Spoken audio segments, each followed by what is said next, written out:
The rand looking steady today, proving that investors aren't universally risk averse at this stage. As I mentioned, bond inflows continuing to underpin the local unit. Run us through other support factors at play here. Hi, Alishia. Well, truth be told, it's a very, very quiet market as traders are just covering positions at this point in time. But the rand very, very resilient and has done particularly well on a trade-weighted basis. And that's that's the reason we're seeing the rand find some support. Although one must be said, there's not a lot of activity going on. Position clearing at this point in time, and watching the situation in Europe and Korea to see if any developments unfold. Well, where the chase for highest yield is what's at play here. I mean, this in turn raises the question, David, of how much new money the markets can absorb without igniting some kind of asset bubble. So the amount of risk that needs to be priced in at this stage?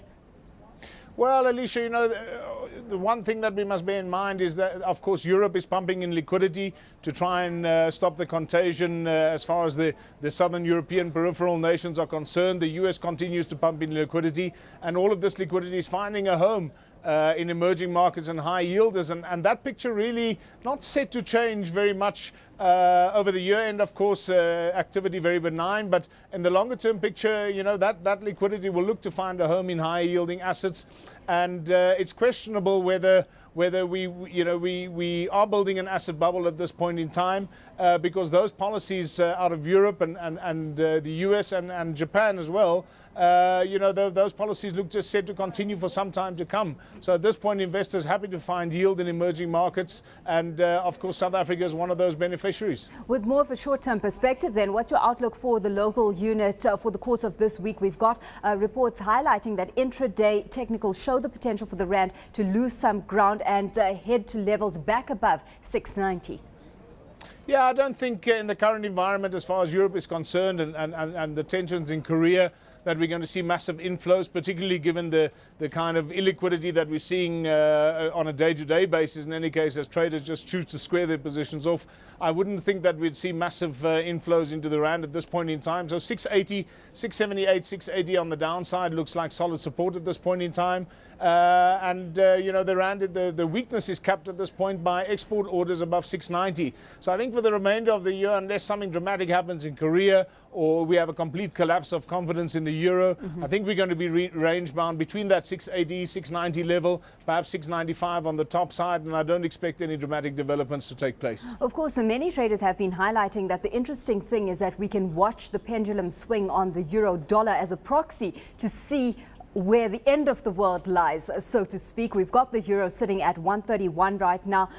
But we've got investors at the same time awaiting more aggressive solutions out of European leaders to address debt concerns in the region. What are we looking at potentially coming to the fore on that front that the market sees as viable at this stage? Are there any real answers out there? It's very difficult to see any solutions coming to the fore in the short term, Alishia. The debt woes, one must also be cognizant, are not only unique to Europe and southern or peripheral Europe. America's got its own host of problems. It's just that the focus right now is on Europe.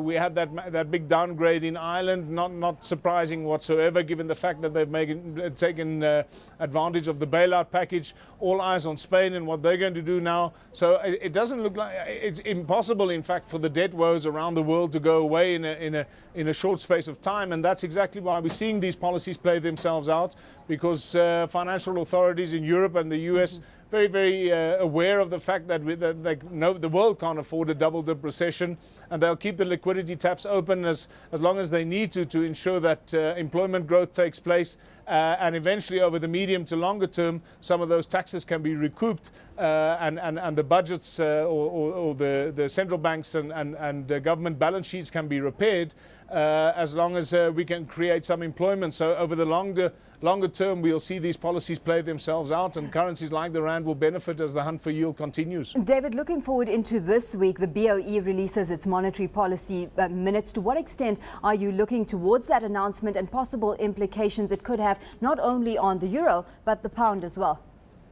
Well, I don't think we're going to see any surprises, Alishia. It's much too soon now to be talking about raising rates, although in the UK specifically, inflation has been creeping up. But at the same time, housing prices, for example, are continue to decline. So they're not going to do anything surprising. They're certainly not going to raise rates. I think that steady as she goes. I don't see any surprises coming out there. And I think for the foreseeable future, for the next 3 to 6 months at least, across the developed world, in the UK, Europe and US, I think the interest rate scenario will remain very, very supportive to high yielding currencies. We don't see developed nations raising rates for a long time to come.